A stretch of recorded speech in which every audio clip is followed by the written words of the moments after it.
샬롬. 저번 시간은 레위기 12장 아이를 낳은 여인에 대한 규례에 대해서 알아보았습니다. 오늘은 레위기 13장에 대해서 공부해 보겠습니다.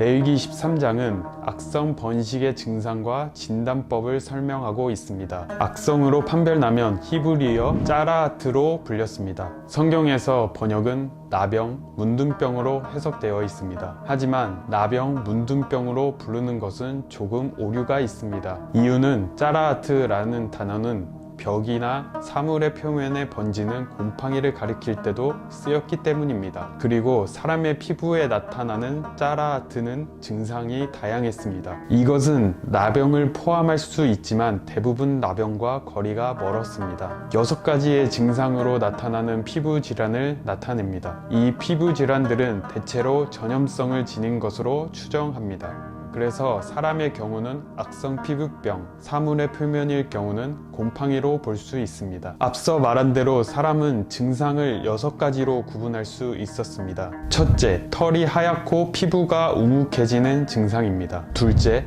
종기가 생긴 부위에 감염에 의한 변색이 일어나는 것이었습니다. 셋째, 화상 이후의 피부 감염이었습니다. 넷째, 가는 털이 생기는 옴 증상입니다. 다섯째, 이루러기, 여섯째, 비정상적 대머리 증상입니다. 위와 같은 증상이 나타나면 제사장이 진단을 하게 됩니다. 여기서 진단은 보건적, 위생적 판별하는 것도 있겠지만 더 중요한 것은 정한지, 부정한지 제의적으로 판별하는 것을 의미했습니다. 증상이 확실하면 그날 확진 판정을 하게 됩니다. 증상이 모호하면 한 주간 더 지켜보고 재진단을 했습니다. 그때도 모호하면 한 주간 더 지켜봤습니다. 피부병의 경우는 최장 2주간을 지켜볼 수 있었습니다. 짜라아트로 판명되면 즉각 추방됐습니다. 그리고 확진자는 머리를 풀고 윗입술을 가리고 부정하다 외쳐야 했습니다. 여기서 머리를 푸는 것은 전형적인 슬픔을 표시하는 것이고 윗입술을 가리는 것은 슬퍼하는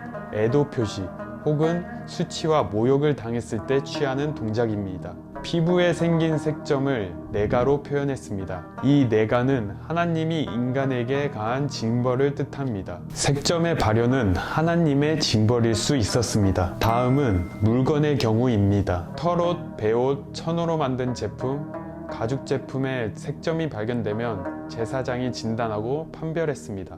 물건의 경우는 당일 판별을 하지 않았습니다. 격리 보관하여 한 주간을 지켜봤습니다. 이때 청색 얼룩, 홍색 얼룩 발생 여부를 확인했습니다. 증상이 있으면 즉시 소각했습니다. 그러나 증상이 없을 경우에 제사장이 증상이 나타난 부위를 물로 빨게 했습니다. 그 뒤에 다시 일주일을 지켜봅니다. 색점이 퍼지지 않았어도 색이 희미해지지 않고 여전하면 짜라아트였습니다. 그 즉시 소각해야 했죠. 하지만 색점이 희미해져 있고 증상의 변화도 없으면 그것은 짜라아트가 아니었습니다. 이 경우는 그 부위를 잘라내고 수선한 뒤 세탁하여 사용할 수 있었습니다. 추방된 사람의 경우는 병이 완치되는 경우가 있습니다. 이때 그 사람은 진영으로 복귀가 가능했습니다. 하지만 복귀할 때 절차가 있었고 신중했습니다. 짜라아트로 판명된 물건의 경우도 계속 사용하기 위해서는 철저한 정결례가 요구됐습니다. 다음 시간은 복귀할 때 절차와 정결례에 대해서 공부해 보겠습니다. 레이트라웃.